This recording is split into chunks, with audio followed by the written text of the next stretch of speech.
Bo'ydaxon qanaqa atir tavsiya qilasiz aka? Shunday ko'chada ketganingizda bitta qiz bittada osh qilib qoladigan atirlaringiz bormi? Lacetti'da yuradigan okalar nima biznes qiladi? Hozir bilib olamiz. Qani ketdik. Полный beton tonirovka. Assalomu alaykum. Atirchi aka. Charchamayapsizmi? Xush kelibsiz. Ishlaringiz joyidami? Sog'-salomat yuribsizmi? O'zingiz qanaqasiz? Tinchmisiz? Rahmat, rahmat. Bir kun Malibu, bir kun Lacetti'da. Lacetti ekonomik mashina. Hozir shuni yuribsiz. Shunaqa. Atir sohasida biznesim bor degandingiz. Bugun shuni bilib olamiz. Hop, biz avtorskiy atir chiqaramiz ko'proq. O'zi bilishsa payshanba oqshomi atir bilan tanilganmiz. Shu bizni do'konimiz yo'q hali. Lekin chetlarga ham ko'p chiqaramiz. Atirlar ofisimiz bor, Sebzorda.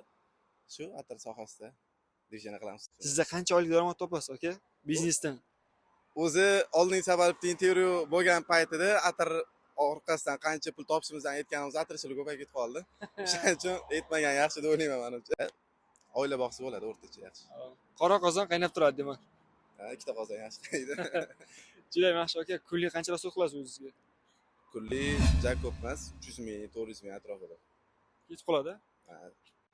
O'zingizda nima gaplar? Aka, men hozir kuzatib turaman. Rahmat aka.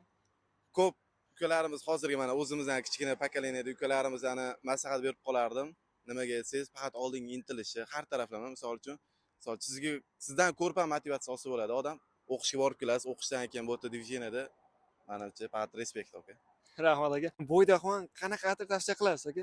Shunday ko'chada ketganingizda bitta qiz bittada osh qilib qoladigan atirlaringiz bormi? O'zi aka mana shu yerga aytishadi, feromonli atirlar bormi deyshadi. O'zi u feromon yo'q narsa, lekin atir sepgan paytida, ya'ni siz aytgandek kimgadir yoqsa, o'sha feromon hisobida o'tib ketaveradi, lekin sizga men o'zimning mualliflik payshanba oqshomi atir maslahat beraman. Bitta sizga hadya qilaman. Shuni sevsam bo'ldi.